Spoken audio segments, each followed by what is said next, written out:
Poirot Investigates by Agatha Christie. 8.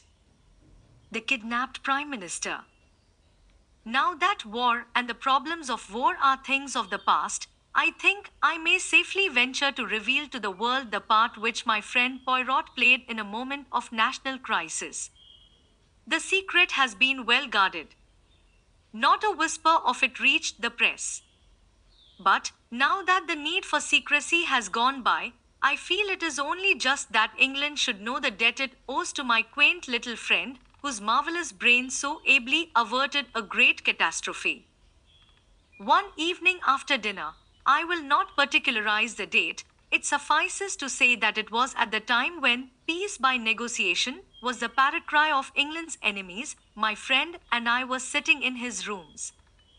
After being invalided out of the army, I had been given a recruiting job, and it had become my custom to drop in on Poirot in the evenings after dinner and talk with him of any cases of interest that he might have on hand.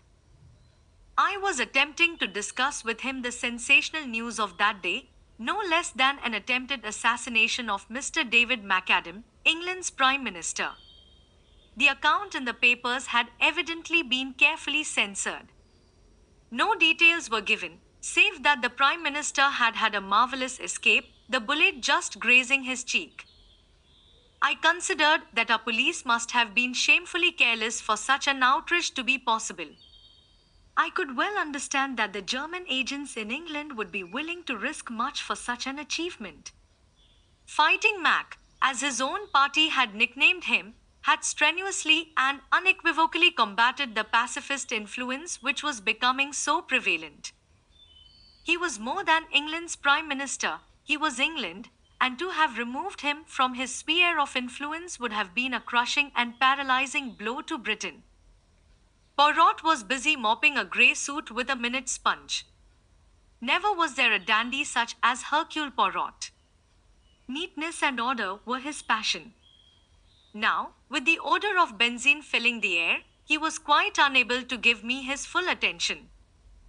In a little minute I am with you, my friend. I have all but finished. The spot of grease, he is not good, I remove him, so. He waved his sponge. I smiled as I lit another cigarette. Anything interesting on? I inquired, after a minute or two. I assist how do you call it, Charlady, to find her husband. A difficult affair, needing the tact. For I have a little idea that when he is found he will not be pleased. What would you? For my part, I sympathize with him. He was a man of discrimination to lose himself. I laughed. At last. The spot of grease, he is gone. I am at your disposal. I was asking you what you thought of this attempt to assassinate Macadam. Enfantillage, replied Poirot promptly. One can hardly take it seriously. To fire with the rifle, never does it succeed. It is a device of the past. It was very near succeeding this time, I reminded him. Poirot shook his head impatiently. He was about to reply when the landlady thrust her head round the door and informed him that there were two gentlemen below who wanted to see him. They won't give their names, sir, but they says as it's very important. Let them mount, said Poirot, carefully folding his grey trousers. In a few minutes the two visitors were ushered in, and my heart gave a leap as in the foremost I recognized no less a personage than Lord Estair, leader of the House of Commons, whilst his companion, Mr. Bernard Dodge, was also a member of the War Cabinet and, as I knew, a close personal friend of the Prime Minister. Monsieur Poirot, said Lord Estair interrogatively. My friend bowed. The great man looked at me and hesitated. My business is private. You may speak freely before Captain Hastings, said my friend, nodding to me to remain. He has not all the gifts, no. But I answer for his discretion. Lord Estair still hesitated, but Mr. Dodge broke in abruptly. Oh, come on, don't let's beat about the bush. As far as I can see, the whole of England will know the hole we're in soon enough. Time's everything. Pray be seated, Messieurs, said Poirot politely. Will you take the big chair, milord? Lord Esther started slightly. You know me? Poirot smiled. Certainly. I read the little papers with the pictures. How should I not know you? Monsieur Poirot, I have come to consult you upon a matter of the most vital urgency. I must ask for absolute secrecy. You have the word of Hercule Poirot, I can say no more, said my friend grandiloquently. It concerns the Prime Minister. We are in grave trouble. We are up a tree, interposed Mr. Dodge. The injury is serious, then? I asked. What injury? The bullet wound. Oh, that, cried Mr. Dodge contemptuously. That's old history. As my colleague says, continued Lord Esther, that affair is over and done with. Luckily, it failed. I wished I could say as much for the second attempt. There has been a second attempt, then? Yes, though not of the same nature. Monsieur Poirot, the Prime Minister has disappeared. What? He has been kidnapped. Impossible! I cried, stupefied. Poirot threw a withering glance at me, which I knew enjoined me to keep my mouth shut. Unfortunately, impossible as it seems, it is only too true, continued his lordship. Poirot looked at Mr. Dodge. You said just now, monsieur, that time was everything. What did you mean by that? The two men exchanged glances, and then Lord Esther said, You have heard, Monsieur Poirot, of the approaching Allied conference? My friend nodded. For obvious reasons, no details have been given of when and where it is to take place. But, although it has been kept out of the newspapers, the date is, of course, widely known in diplomatic circles. The conference is to be held tomorrow, Thursday, evening at Versailles. Now you perceive the terrible gravity of the situation. I will not conceal from you that the Prime Minister's presence at the conference is a vital necessity. The pacifist propaganda, started and maintained by the German agents in our midst, has been very active. It is the universal opinion that the turning point of the conference will be the strong personality of the Prime Minister. His absence may have the most serious results, possibly a premature and disastrous peace. And we have no one who can be sent in his place. He alone can represent England. Poirot's face had grown very grave. Then you regard the kidnapping of the Prime Minister as a direct attempt to prevent his being present at the conference? Most certainly I do. He was actually on his way to France at the time. And the conference is to be held at 9 o'clock tomorrow night. Poirot drew an enormous watch from his pocket. It is now 9:15. 24 hours, said Mr. Dodge thoughtfully. And a quarter, amended Poirot. Do not forget the quarter, monsieur, it may come in useful. Now for the details, the abduction, did it take place in England or in France? In France. Mr. Macadam crossed to France this morning. He was to stay tonight as the guest of the Commander-in-Chief, proceeding tomorrow to Paris. He was conveyed across the Channel by destroyer. At Boulogne, he was met by a car from General Headquarters and one of the Commander-in-Chief's ADCS. Bin. Well, they started from Boulogne, but they never arrived. What? Monsieur Poirot, it was a bogus car and a bogus ADC. The real car was found in a side road, with the chauffeur and the ADC neatly gagged and bound. And the bogus car is still at large. Poirot made a gesture of impatience.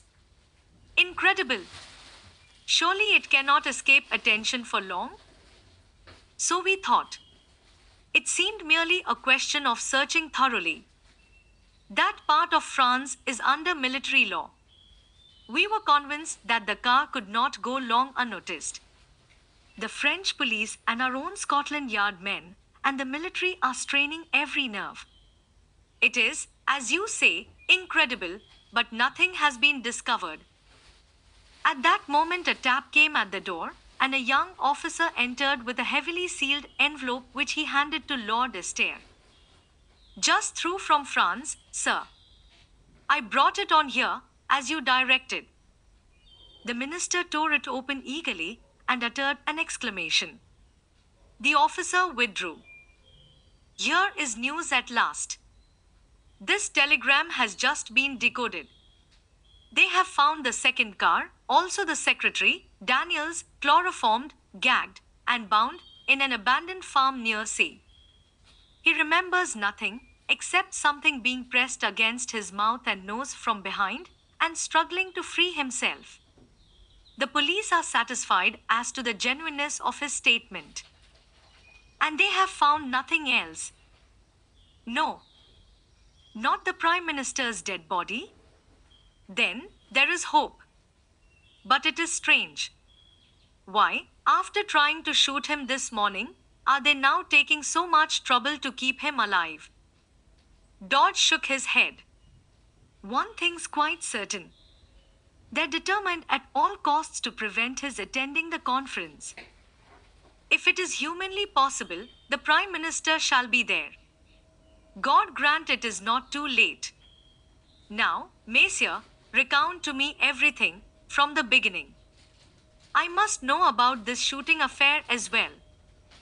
Last night, the Prime Minister, accompanied by one of his secretaries, Captain Daniels. The same who accompanied him to France? Yes. As I was saying, they motored down to Windsor, where the Prime Minister was granted an audience. Early this morning, he returned to town, and it was on the way that the attempted assassination took place. One moment, if you please. Who is this Captain Daniels? You have his dossier. Lord Estair smiled. I thought you would ask me that. We do not know very much of him. He is of no particular family. He has served in the English army and is an extremely able secretary, being an exceptionally fine linguist. I believe he speaks 7 languages. It is for that reason that the Prime Minister chose him to accompany him to France. Has he any relatives in England? 2 aunts, a Mrs. Everard, who lives at Hampstead, and a Miss Daniels, who lives near Ascot. Ascot? That is near to Windsor, is it not? That point has not been overlooked. But it has led to nothing. You regard the Captain Daniels, then, as above suspicion. A shade of bitterness crept into Lord Estair's voice as he replied, No, Monsieur Poirot. In these days, I should hesitate before I pronounced anyone above suspicion. Très bien. Now I understand, my lord, that the Prime Minister would, as a matter of course, be under vigilant police protection, which ought to render any assault upon him an impossibility. Lord Estair bowed his head. That is so. The Prime Minister's car was closely followed by another car containing detectives in plain clothes. Mr. Macadam knew nothing of these precautions. He is personally a most fearless man and would be inclined to sweep them away arbitrarily. But, naturally, the police make their own arrangements. In fact, the Premier's chauffeur, O'Murphy, is a CID man. O'Murphy? That is a name of Ireland, is it not so? Yes, he is an Irishman. From what part of Ireland? County Clare, I believe. Tins. But proceed, my lord. The Premier started for London. The car was a closed one. He and Captain Daniels sat inside. The second car followed as usual. But, unluckily, for some unknown reason, the Prime Minister's car deviated from the main road at a point where the road curves, interrupted Poirot. Yes, but how did you know? Oh, CEST evident. Continue. For some unknown reason, continued Lord Esther, the Premier's car left the main road. The police car, unaware of the deviation, continued to keep to the high road. At a short distance down the unfrequented lane, the Prime Minister's car was suddenly held up by a band of masked men. The chauffeur. That brave O'Murphy, murmured Poirot thoughtfully. The chauffeur, momentarily taken aback, jammed on the brakes. The Prime Minister put his head out of the window. Instantly a shot rang out, then another. The first one grazed his cheek, the second, fortunately, went wide. The chauffeur, now realizing the danger, instantly forged straight ahead, scattering the band of men. A near escape, I ejaculated, with a shiver. Mr. Macadam refused to make any fuss over the slight wound he had received. He declared it was only a scratch. He stopped at a local cottage hospital, where it was dressed and bound up. He did not, of course, reveal his identity. He then drove, as per schedule, straight to Charing Cross, where a special train for Dover was awaiting him, and, after a brief account of what had been given to the anxious police by Captain Daniels, he duly departed for France. At Dover, he went on board the waiting destroyer. At Boulogne, as you know, the bogus car was waiting for him, carrying the Union Jack, and correct in every detail. That is all you have to tell me? Yes. There is no other circumstance that you have omitted, my lord? Well, there is one rather peculiar thing. Yes. The Prime Minister's car did not return home after leaving the Prime Minister at Charing Cross. The police were anxious to interview O'Murphy, so a search was instituted at once. The car was discovered standing outside a certain unsavory little restaurant in Soho, which is well known as a meeting place of German agents. And the chauffeur? The chauffeur was nowhere to be found.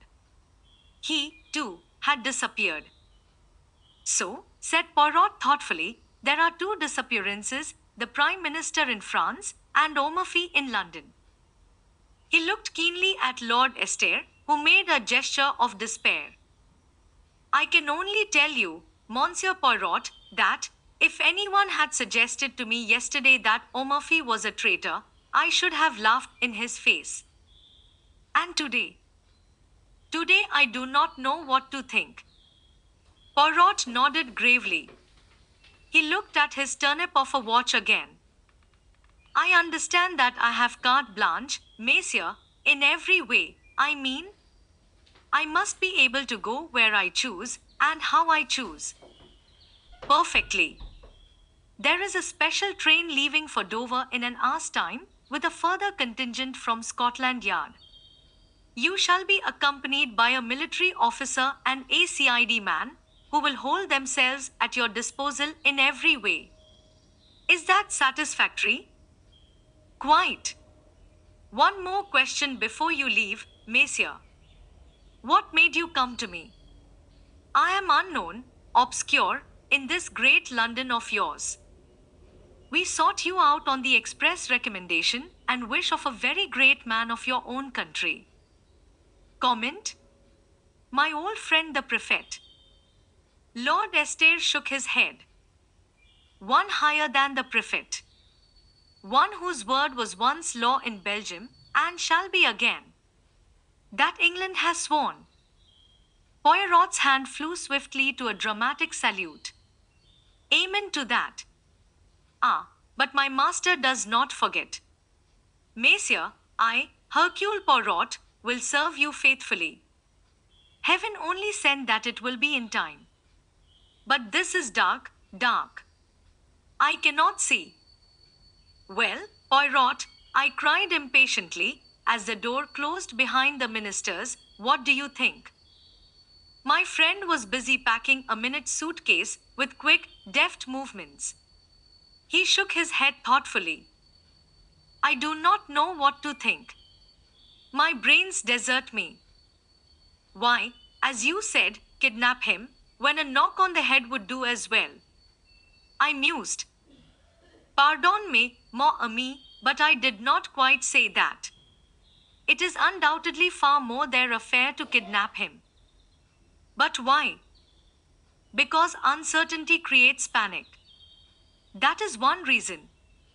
Were the Prime Minister dead, it would be a terrible calamity, but the situation would have to be faced.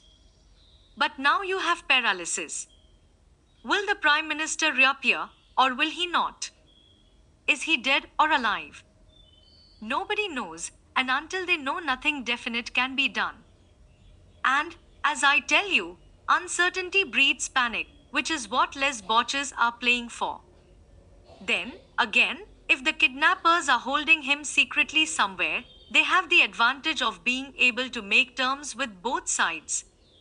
The German government is not a liberal paymaster, as a rule, but no doubt they can be made to disgorge substantial remittances in such a case as this. Thirdly, they run no risk of the hangman's rope. Oh, decidedly, kidnapping is their affair. Then, if that is so, why should they first try to shoot him? Poirot made a gesture of anger. Ah, that is just what I do not understand. It is inexplicable, stupid. They have all their arrangements made, and very good arrangements too, for the abduction, and yet they imperil the whole affair by a melodramatic attack, worthy of a cinema, and quite as unreal. It is almost impossible to believe in it, with its band of masked men, not 20 miles from London. Perhaps they were two quite separate attempts which happened irrespective of each other, I suggested. Ah, no, that would be too much of a coincidence. Then, further, who is the traitor? There must have been a traitor in the first affair, anyway. But who was it, Daniels or O'Murphy? It must have been one of the two, or why did the car leave the main road? We cannot suppose that the Prime Minister connived at his own assassination. Did O'Murphy take that turning of his own accord, or was it Daniels who told him to do so? Surely it must have been O'Murphy's doing. Yes, because if it was Daniels, the Prime Minister would have heard the order and would have asked the reason. But there are altogether too many whys in this affair, and they contradict each other. If O'Murphy is an honest man, why did he leave the main road? But if he was a dishonest man, why did he start the car again when only 2 shots had been fired, thereby, in all probability, saving the Prime Minister's life? And, again, if he was honest, why did he, immediately on leaving Charing Cross, drive to a well-known rendezvous of German spies? It looks bad, I said. Let us look at the case with method. What have we for and against these two men? Take O'Murphy first. Against, that his conduct in leaving the main road was suspicious, that he is an Irishman from County Clare, that he has disappeared in a highly suggestive manner. For, that his promptness in restarting the car saved the Premier's life, that he is a Scotland Yard man, and, obviously, from the post allotted to him, a trusted detective. Now for Daniels. There is not much against him, except the fact that nothing is known of his antecedents, and that he speaks too many languages for a good Englishman.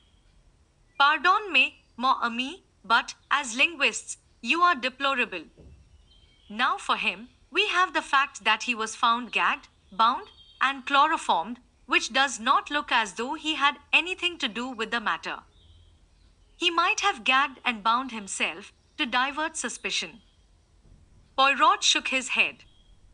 The French police would make no mistake of that kind. Besides, once he had attained his object, and the Prime Minister was safely abducted, there would not be much point in his remaining behind. His accomplices could have gagged and chloroformed him, of course, but I fail to see what object they hoped to accomplish by it. He can be of little use to them now, for until the circumstances concerning the Prime Minister have been cleared up, he is bound to be closely watched. Perhaps he hoped to start the police on a false scent. Then why did he not do so? He merely says that something was pressed over his nose and mouth, and that he remembers nothing more. There is no false scent there. It sounds remarkably like the truth. Well, I said, glancing at the clock, I suppose we'd better start for the station. You may find more clues in France.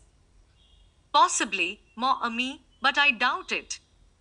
It is still incredible to me that the Prime Minister has not been discovered in that limited area, where the difficulty of concealing him must be tremendous.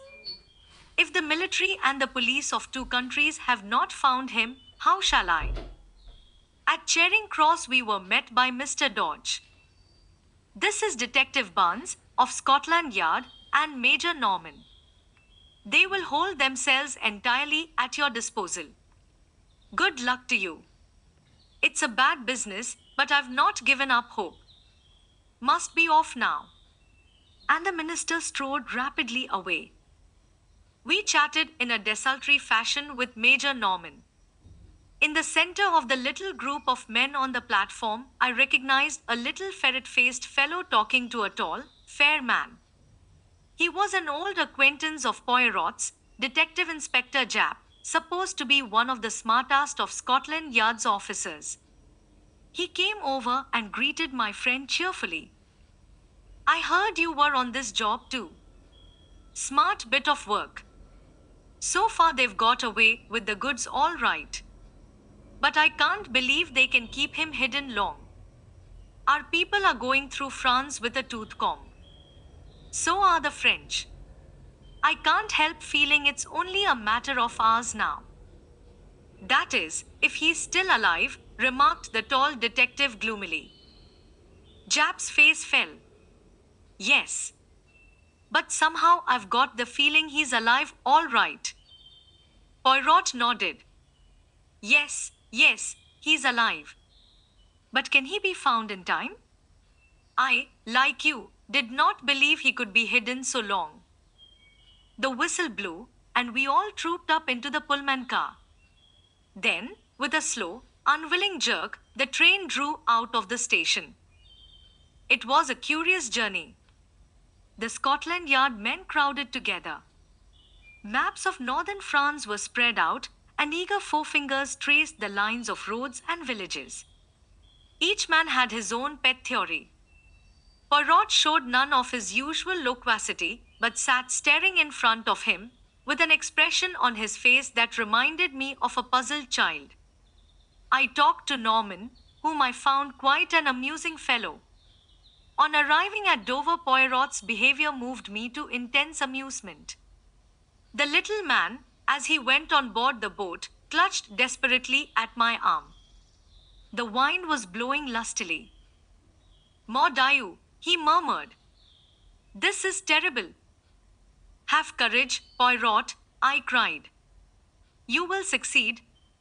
You will find him. I am sure of it. Ah, mon ami, you mistake my emotion. It is this villainy that troubles me. The mal they made, it is horrible suffering. Oh, I said, rather taken aback.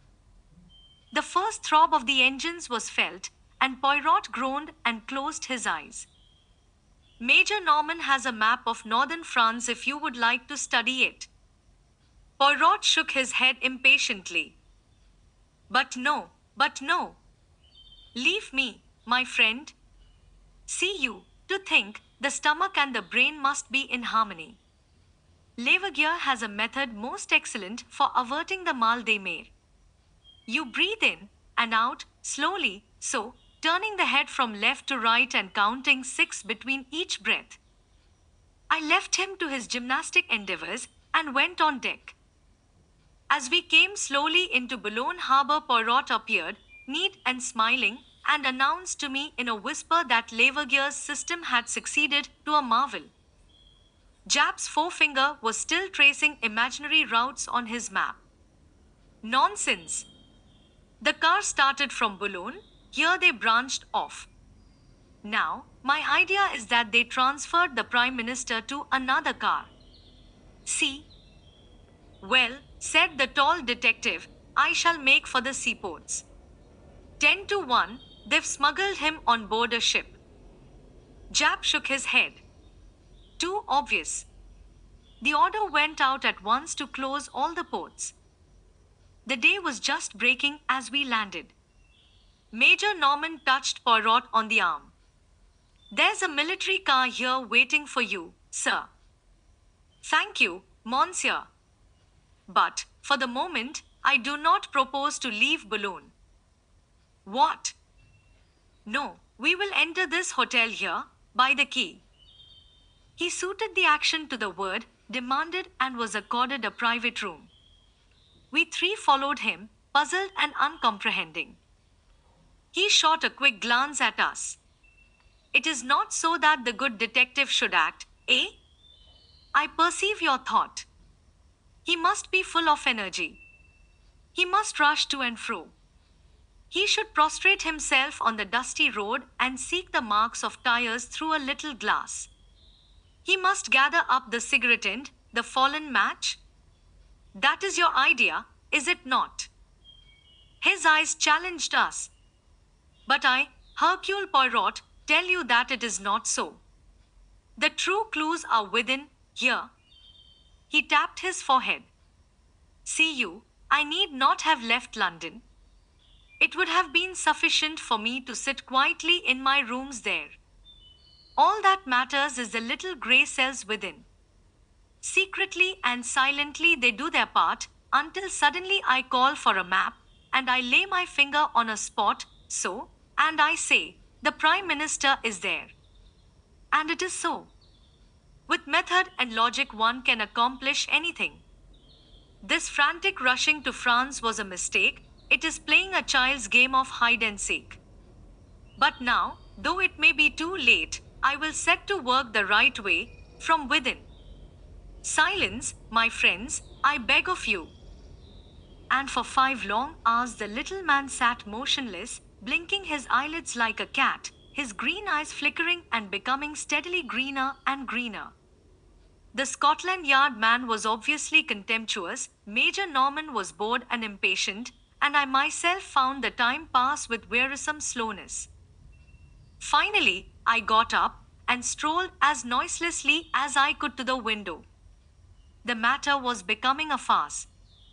I was secretly concerned for my friend. If he failed, I would have preferred him to fail in a less ridiculous manner. Out of the window I idly watched the Daily Leave boat, belching forth columns of smoke, as she lay alongside the quay. Suddenly I was aroused by Poirot's voice close to my elbow. "Mes amis, let us start." I turned. An extraordinary transformation had come over my friend. His eyes were flickering with excitement, his chest was swelled to the uttermost. I have been an imbecile, my friends. But I see daylight at last. Major Norman moved hastily to the door. I'll order the car. There is no need. I shall not use it. Thank heaven the wine has fallen. Do you mean you are going to walk, sir? No, my young friend. I am no Saint Peter. I prefer to cross the sea by boat. To cross the sea? Yes. To work with method, one must begin from the beginning. And the beginning of this affair was in England. Therefore, we returned to England. At 3 o'clock, we stood once more upon Charing Cross platform. To all our expostulations, Poirot turned a deaf ear and reiterated again and again that to start at the beginning was not a waste of time, but the only way. On the way over, he had conferred with Norman in a low voice, and the latter had dispatched a sheaf of telegrams from Dover. Owing to the special passes held by Norman, we got through everywhere in record time. In London, a large police car was waiting for us, with some plainclothes men, one of whom handed a typewritten sheet of paper to my friend. He answered my inquiring glance. A list of the cottage hospitals within a certain radius west of London. I wired for it from Dover. We were whirled rapidly through the London streets. We were on the Bath Road. On we went, through Hammersmith, Chiswick and Brentford. I began to see our objective. Through Windsor and on to Ascot. My heart gave a leap. Ascot was where Daniels had an aunt living. We were after him, then, not Omerfey. We duly stopped at the gate of a trim villa. Poirot jumped out and rang the bell. I saw a perplexed frown dimming the radiance of his face. Plainly, he was not satisfied. The bell was answered. He was ushered inside. In a few moments he reappeared and climbed into the car with a short, sharp shake of his head. My hopes began to die down. It was past 4 now.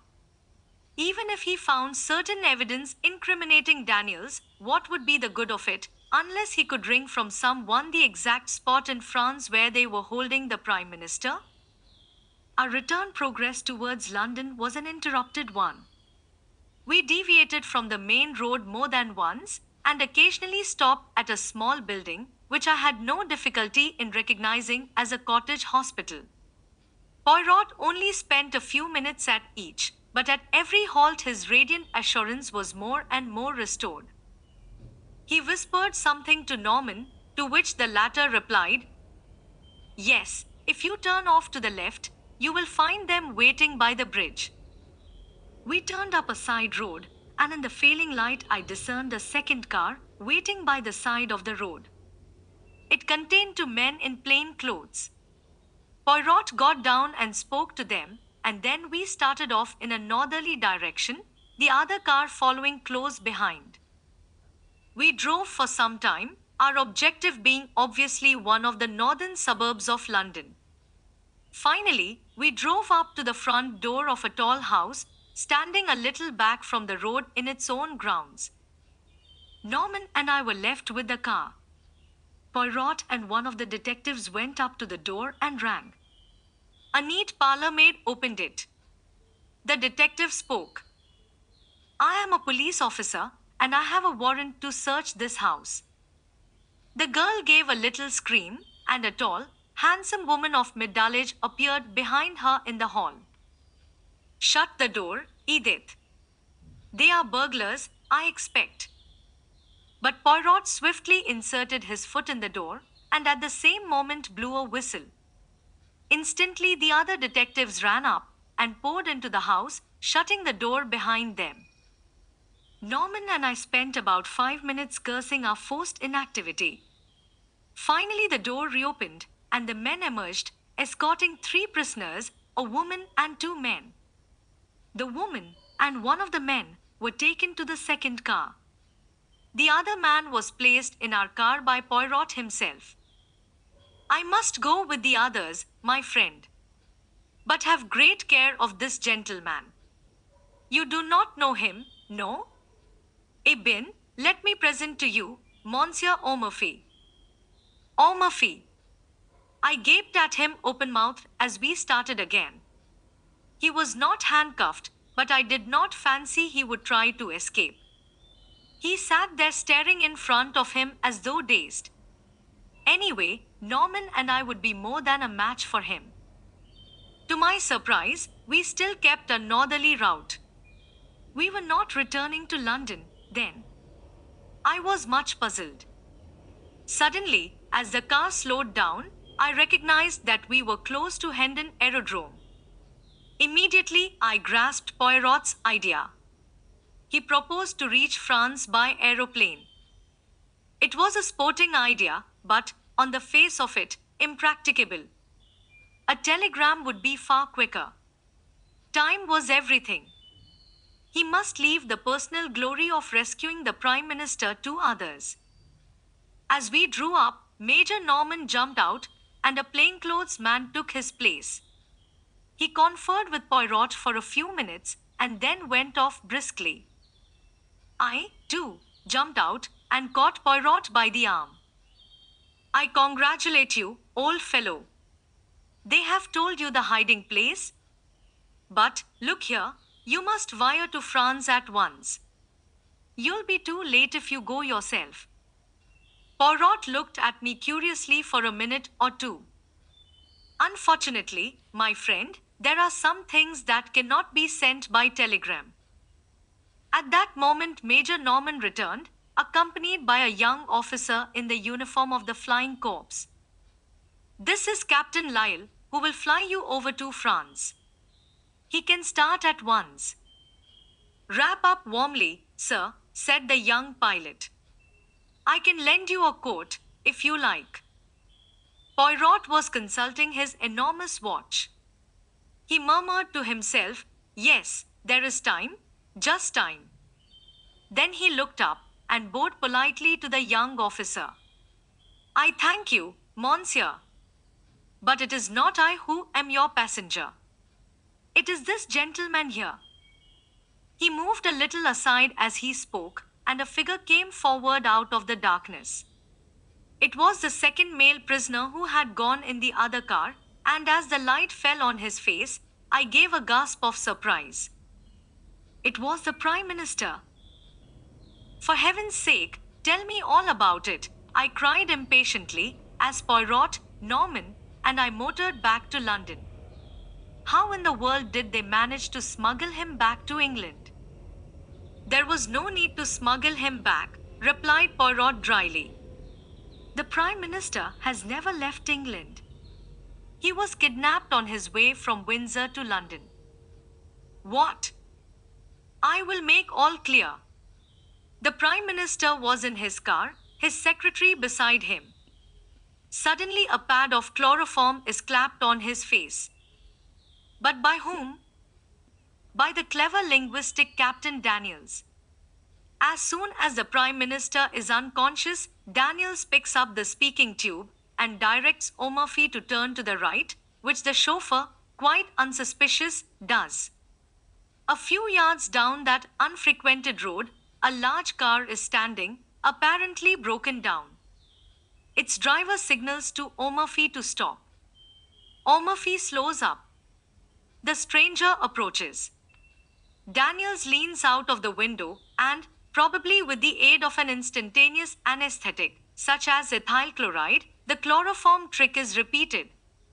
In a few seconds, the two helpless men are dragged out and transferred to the other car, and a pair of substitutes take their places.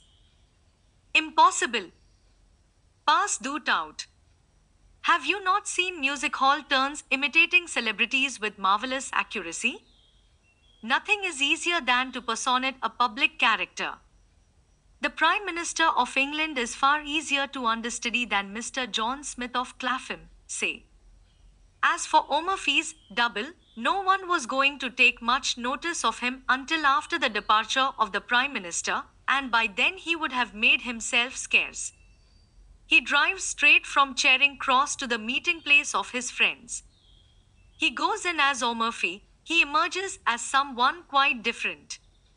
O'Murphy has disappeared, leaving a conveniently suspicious trail behind him.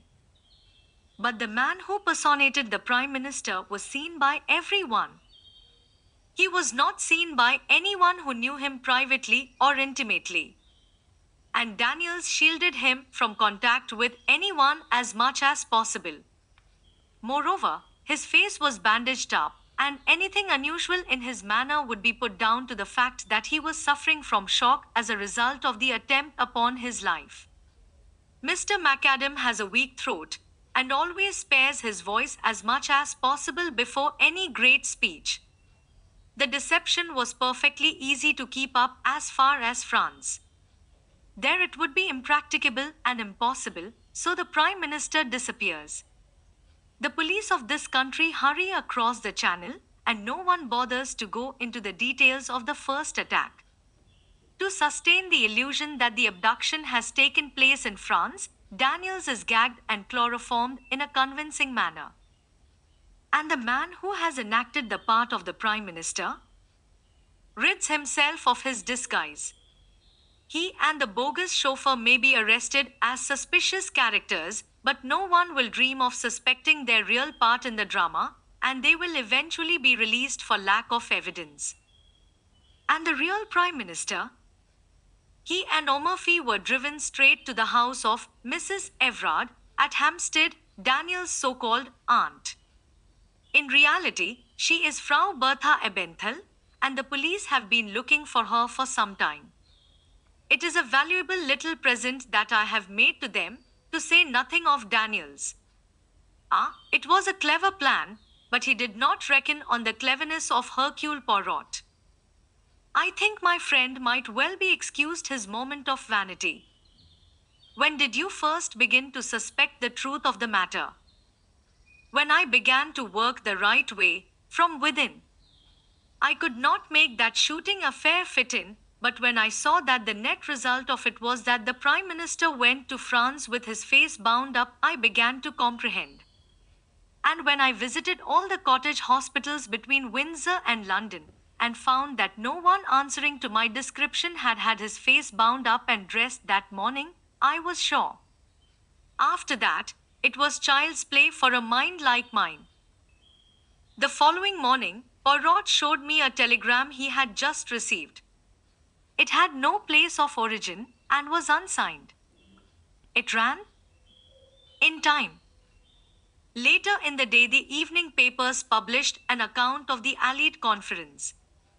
They laid particular stress on the magnificent ovation accorded to Mr. David McAdam, whose inspiring speech had produced a deep and lasting impression.